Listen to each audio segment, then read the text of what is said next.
Ready to move in premium triplex villas at Kollur APR Projects. Big breaking చూస్తున్నాం. ఢిల్లీ మద్యం విధానానికి సంబంధించిన money laundering కేసులో అరెస్ట్ అయిన ఢిల్లీ సీఎం అరవింద్ కేజ్రీవాల్ కస్టడీని రౌజ్ అవెన్యూ కోర్టు పొడిగించింది.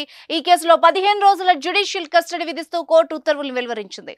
వారం రోజులుగా ఈడీ కస్టడీలో ఉన్న ఆయనకు ఇప్పుడు కోర్టు జ్యుడిషియల్ రిమాండ్ విధించింది. దీంతో అధికారులు తిహార్ జైలుకు తరలిస్తున్నారు.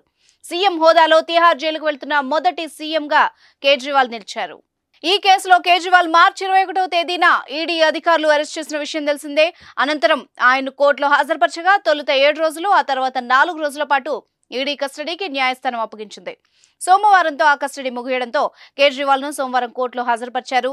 ఈ సందర్భంగా ఈడీ తరపున వాదనలు వినిపించిన అదనపు సోలిసిటర్ జనరల్ ఎస్వి రాజు ఈడీ కస్టడీ పొడిగింపు కోరడం లేదని తెలిపారు. ఆయన జ్యుడిషియల్ కస్టడీకి అప్పగించాలని కోరారు.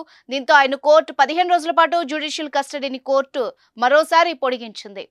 ఇదిలా ఉండగా దర్యాప్తుకు కేజ్రీవాల్ సహకరించడం లేదని ఈడీ కోర్టుకు తెలిపింది. తన పాస్వర్డ్స్ కూడా చెప్పడం లేదని, విచారణ ఇంకా చేయాల్సి ఉందని కోర్టుకు విన్నవించింది.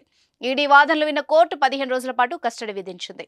సుమన్ టీవీలో మీ పర్సనల్ అండ్ బిజినెస్ ప్రమోషన్స్ కోసం కింది నెంబర్కి కాంటాక్ట్ చేయండి.